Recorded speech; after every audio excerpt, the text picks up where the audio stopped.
ఇది సమయం, ఓ మీరు మన్నా సమయం, ఉదయకాలపు బంగారు వాగ్దాన సమయం. ఆదరించి బలపరచే ఓ మీరు మన్నా, మార్గం చూపి నడిపించే ఓ మీరు మన్నా, వాగ్దాన సమయం, ఓ మీరు మన్నా సమయం. Praise the Lord. Good morning. ఓ మీరు మన్నా ఈరోజు బంగారు వాక్య వాగ్దానానికి స్వాగతం. బాగున్నారు కదా? మహాదేవుడైన మహోన్నతుడైన యేసయ్య కృపచేత మనం అందరం కూడా క్షేమంగా ఉండగలుగుతున్నాం. ప్రియ దేవుని బిడ్డారా, ఆయన నమ్ముకున్న బిడ్డలు ధన్యులని చెప్పి నేను చెప్పగలను. మనము ప్రతి విషయంలోనూ కూడా సంతోషంగా ఉండగలుగుతాం. ప్రియ దేవుని బిడ్డారా, రండి ఈ దినం ప్రభువు మనకిస్తున్న వాగ్దానాన్ని మనం స్వీకరించుదాం. మనం వినడం మాత్రమే కాకుండా ఇతరులకు కూడా షేర్ చేసి ఆశీర్వదించబడాలని కోరుతూ ఉన్నాను. మరి కీర్తన గ్రంథంలో 107వ కీర్తన 9వ వచనం ఈ రీతిగా సెలవిస్తూ ఉంది. ఆశగల ప్రాణమును ఆయన తృప్తిపరిచి ఉన్నాడు, ఆకలిగొనిన వాని ప్రాణమును మేలుతో నింపి ఉన్నాడు. Psalms 107:9 He satisfies the thirsty. దేవునికి మహిమ కలుగును గాక. ప్రియ దేవుని బిడ్డలారా, తృప్తినిచ్చే దేవుడండి. ఆశగల ప్రాణాలను తృప్తిగా ఉంచే దేవుడండి. దేవునికి స్తోత్రం. అంటే నీవు నేను ప్రభు పాదాల చెంతకు వచ్చి ఏం చేయాలంటే ఆశపడాలి. ప్రభువా, నీ యొక్క సహాయం నాకు కావాలి, నువ్వు మాత్రమే మేలు చేసే దేవుడు, నువ్వు మాత్రమే తృప్తిపరిచే దేవుడు అని చెప్పి మనం ఆశ కలిగి ఆయన సన్నిధానానికి వస్తే ప్రియులారా, మన ఆశలన్నిటినీ కూడా ఆయన నెరవేర్చే దేవుడండి. దుప్పి నీటి వాగుల కొరకు ఆశపడినట్లు ప్రభువా నా ప్రాణం నీ కొరకు ఆశపడుచుందని దావీదు భక్తుడు తెలియచేస్తూ ఉన్నాడు. మరి అయితే ఇక్కడ ఆశ అంటే ఏమిటి అంటే ఆయన కొరకు మనం ఆశ కలిగి ఉండాలి. ఆయన మేలు చేస్తాడని, ఆయన గొప్ప కార్యాలు చేస్తాడని, ఆయన మన అవసరతలు తీర్చుతాడని ఆశ కలిగి మనం ఆయన పాదాల చెంతకు రావాలి అండి. దేవుని బిడ్డలారా, ప్రతి అవసరతను ప్రతి దాహమును కూడా ఆయన తీరుస్తాడండి. మనలను తృప్తిగా జీవించేటట్టుగా సహాయం చేస్తాడు. దేవుని యొక్క వాక్యంలో మనం చూసినట్లయితే ప్రియులారా 22వ అధ్యాయం 26వ వచనంలో దీనులు భోజనం చేసి తృప్తి పొందుదురు, యెహోవాను వెదకువారు ఆయనను స్తుతించెదరు, మీ హృదయములు తెప్పరిల్లి నిత్యము బ్రతుకును అని చెప్పి వాక్యం సెలవిస్తాం. చూశారు కదా? మరి దీనులు భోజనం చేసి తృప్తి పొందుతారట. అంటే ఈ భోజనం చేయగలగడానికి, లేకపోతే మనలను పోషకుడుగా ఉండి ఆయన మాకు తృప్తిని కలుగచేస్తాడు. అంతేకాదండి, ఆయనను వెదుకువారు ఆయనను స్తుతిస్తారన్నారండి.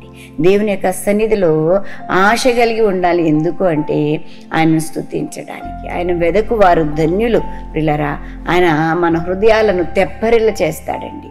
అంటే సంతోష హృదయంగా చేస్తాడు, మనలను స్థిరంగా బ్రతికేటట్టుగా చేస్తాడండి. మనం చూసినట్లయితే ప్రియులారా, మన యొక్క ఆకలిని తీరుస్తాడు, మన దప్పికను తీరుస్తాడు, మన ప్రతి కోరికను సిద్ధింపచేస్తాడు. మనలను తృప్తిపరిచే దేవుడు యేసయ్య మాత్రమే అని చెప్పి నేను చెప్పగలను. ప్రియులారా, నీ కష్టంలో, నీ బాధలో, నీ శ్రమలో, నీ దుఃఖంలో, నీ వ్యాధిలో, నీ కుటుంబ సమస్యల్లో ప్రియులారా, నీ సరిహద్దు సమస్యల్లో, ప్రతి విషయంలోనూ కూడా నిన్ను తృప్తి కలిగించేటట్టుగా సహాయం చేయగలిగిన ఏకైక నిజ దేవుడు యేసయ్య మాత్రమే. మనం 34వ కీర్తన 10వ వచనంలో చూస్తే యెహోవాను ఆశ్రయించే వారికి ఏ మేలు కొదవై ఉండదని చెప్పి వాక్యం సెలవిస్తోంది. కాబట్టి ఆయన పాదాల చెంతకు వచ్చి ఆశపడి తృప్తి కలిగి జీవించాలని చెప్పి మనవి చేస్తూ ఉన్నాను. ప్రతి హృదయ వాంఛను కూడా ఆయన తీరుస్తాడు, ప్రతి ఆశను తృప్తిపరుస్తాడని చెప్పి తెలియచేస్తున్నాను, అనుభవపూర్వకంగా తెలియచేస్తున్నాను. కాబట్టి ఎవరు ఈ యొక్క అవకాశాన్ని మిస్ కావద్దని చెప్పి తెలియచేస్తున్నాను. ప్రభు పాదాల చెంతకు రండి, ప్రతి సమస్యను కూడా ఆయన పాదముల చెంత పెట్టండి, అద్భుతమైన దీవెనలు అనుభవించండి. ప్రభు మిమ్మల్ని ఆశీర్వదించునుగాక.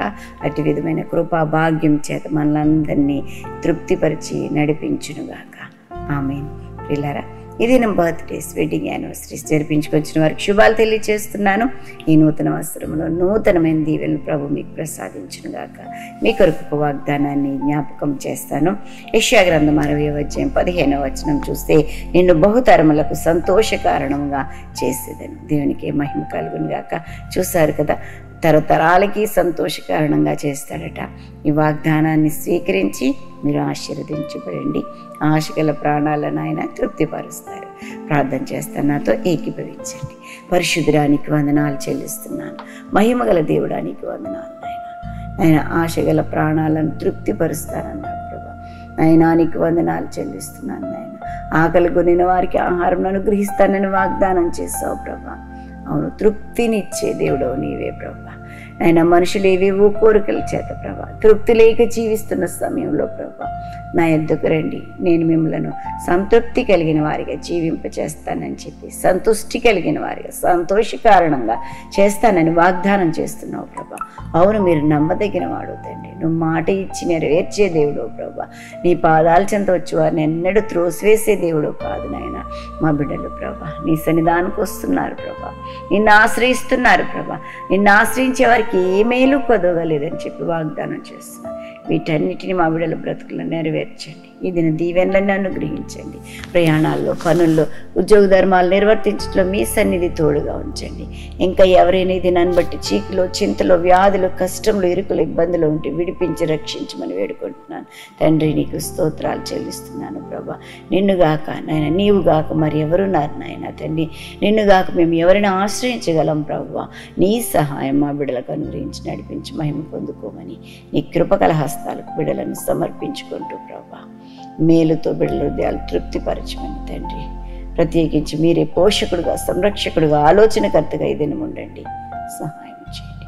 ఆయుష్, ఆరోగ్యం, గౌరవ ప్రభావాలతో బిడ్డలు నింపి నడిపించండి.